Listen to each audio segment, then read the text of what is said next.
남들이 해보지 못하는 거를 한다는 거에 대한 어떤 흥분? 전광판이 뭔가 미디어 아트 작품이 들어가서 하나의 작품이 될 수 있고 캔버스가 될 수도 있구나라는 생각으로 전환을 해준 되게 중요한 작품이고, 그냥 남들이 갖지 못한 생각을, 개념을 어떻게 내놓을 줄 아느냐만 가지고 있으면 누구나 다 작가가 될 수 있고 누구나 다 미디어 아티스트가 될 수 있는 세상이 생각보다 빨리 올 수 있을 것 같아요. 저는 올해로 13년째 광고와 미디어 아트를 하고 있는 김형규 작가라고 합니다.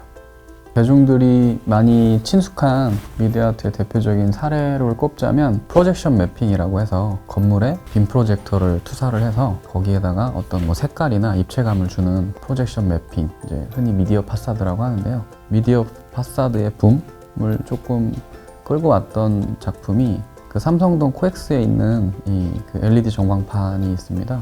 그 디스트릭트라는 이제 우리나라에서 제일 큰 미디어 회사인데, 그 미디어 컨텐츠 회사에서 만든 파도라는 작품이 있습니다. 지금까지 건물에 있는 5개 전광판들이 그냥 광고물로서의 역할 이외에는 역할을 잘 못했어요.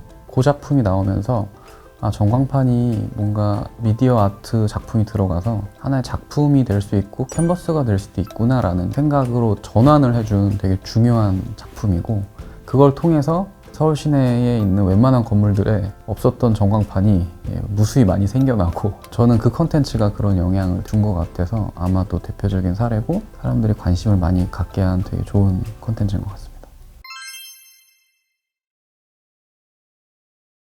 미디어 아트는 사실은 이제 미술적인 관점에서 볼 때 우리가 이제 흔히 전시장에 가서 제일 많이 미술이라고 생각하는 게 페인팅이라든지 조각 같은 이런 전통적인 어떤 미술 작품들인데, 그 개념에서 미술의 소재를 캔버스나 물감이 아니라 미디어, 즉 TV라든지 혹은 이제 영상, 사운드 이런 것들을 소재로 해서 예술적인 메시지나 어떤 작품을 만들어 보자라는 개념에서 출발을 한 거예요.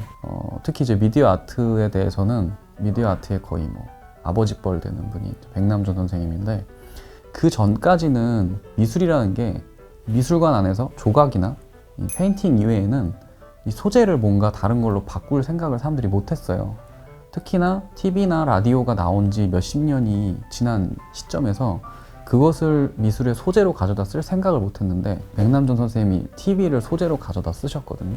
이거는 되게 지금의 저희가 미디어 파사드나 이런 걸 하기까지의 어떤 영향을 전 세계에다가 준 거예요. 전 세계의 모든 작가들이 지금 비디오로 작품을 만들거나 사운드로 작품을 만드는 데 있어서의 첫 번째 개념을 내놓으신 분이라서 되게 높이 평가를 외국에선 받는데 국내에서는 사람들이 잘 모르세요. 백남준 선생님 하면 TV 가지고 이렇게 작품 만드시는 분 이렇게만 생각을 하는데, TV를 캔버스처럼 쓴다는 이 개념, 새로운 개념을 내놓으신 분이어서 사실 미디어 아트에 대해서는 이제 그분에 대해서만 인터넷에서 조금만 검색을 해봐도 그 내용들이 사실은 미디어 아트의 가장 기본이고 핵심적인 내용들이긴 해요.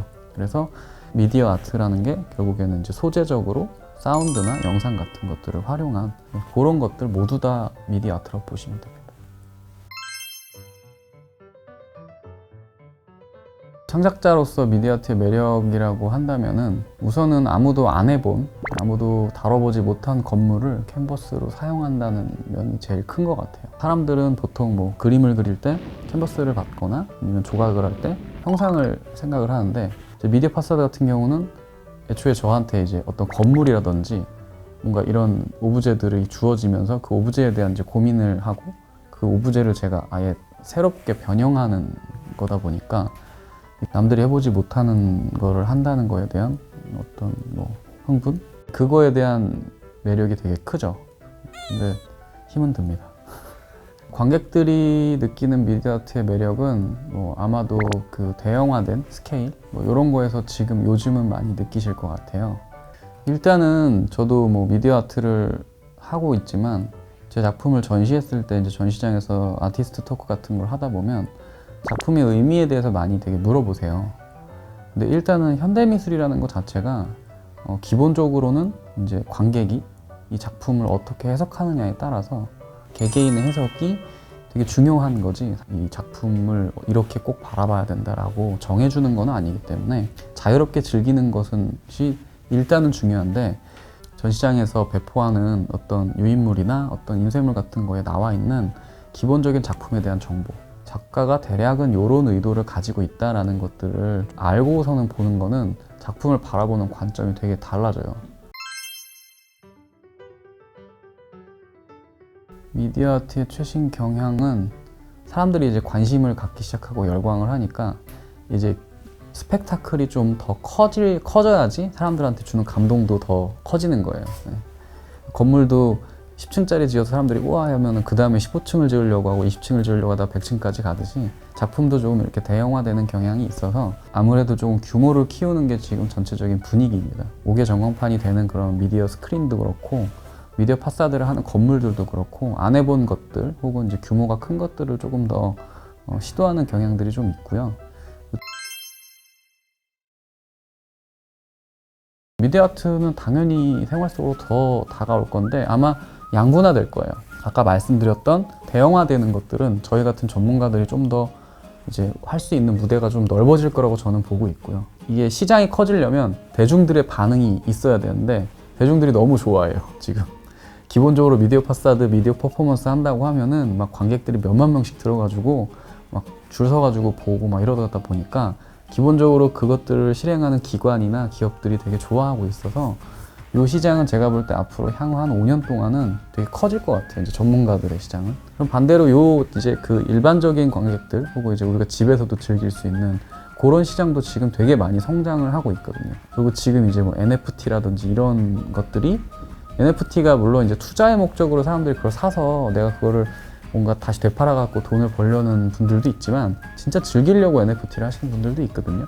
그럼 이제 내가 산 이미지를 집에서 디지털 액자에다가 넣어서 즐기는 것도 바로 미디어 아트이기 때문에 그런 시장은 더 커지겠죠. 다만 이제 제가 바라보는 건 아마 양분화가 될 것 같아요.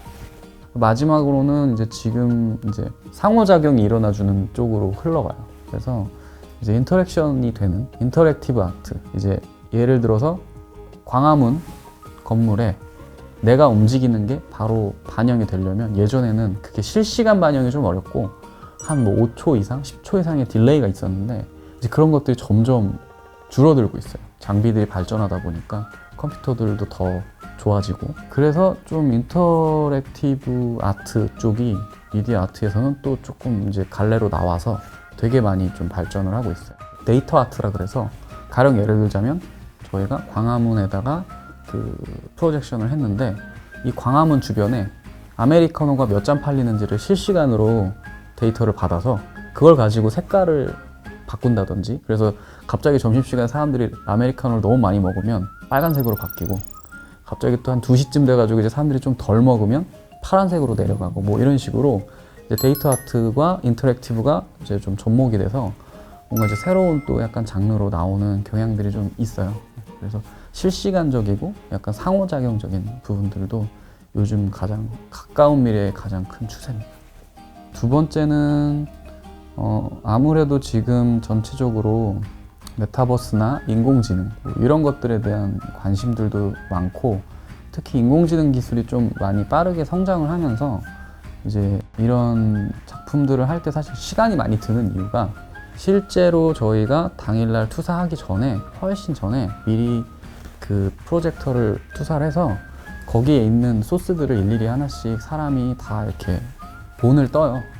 그 영역을 갖고 이제 저희가 아트웍을 하는 건데, 뭐 그런 것들을 이제 인공지능이 기본적으로 이렇게 딱 거의 사람에 가깝게 떠준다든지, 혹은 이 안에 펼쳐지는 영상들을 조금 더 오토매틱한, 그러니까 우리가 흔히 얘기하는 인공지능이 내가 원하는 소스들을 넣어서 이렇게 알아서 이렇게 뭔가 변형시켜준다든지, 이런 기술들이 되게 빠르게 성장하고 있다 보니까 아마도 제 생각에는 5년 뒤, 10년 뒤가 되면은 작가에 대한 개념이 어떻게 뭐 그림을 잘 그린다든지, 뭐 저처럼 뭐 비디오를 잘 찍거나 편집을 하는 게 아니라 그냥 남들이 갖지 못한 생각을, 개념을 어떻게 내놓을 줄 아느냐만 가지고 있으면 누구나 다 작가가 될 수 있고 누구나 다 미디어 아티스트가 될 수 있는 세상이 생각보다 빨리 올 수 있을 것 같아요. 미술 같은 경우는 시간을 베이스로 하는 이 예술이라기보다는 그걸 되게 하나로 압축해서 보여주는 경향이 있다 보니까 설명하지 않으면은 익숙하지 않은 사람들한테는 놓치는 부분들이 정말 많아요. 저는 개인적으로는 웬만하면은 도슨트 투어를 꼭 들어보시라고 추천을 해요.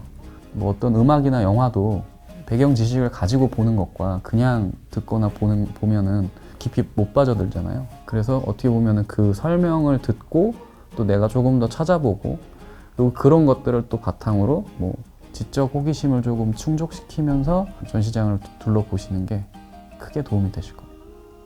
미디어 파사드나 미디어 아트가 되게 많이 다양화되고 일상에 많이 다가왔어요. 조금만 관심을 가지고 찾아보신다면 충분히 예술을 일상에서 즐기실 수 있습니다. 그래서 조금 더 풍요로운 문화 생활을 즐기시길 바랍니다.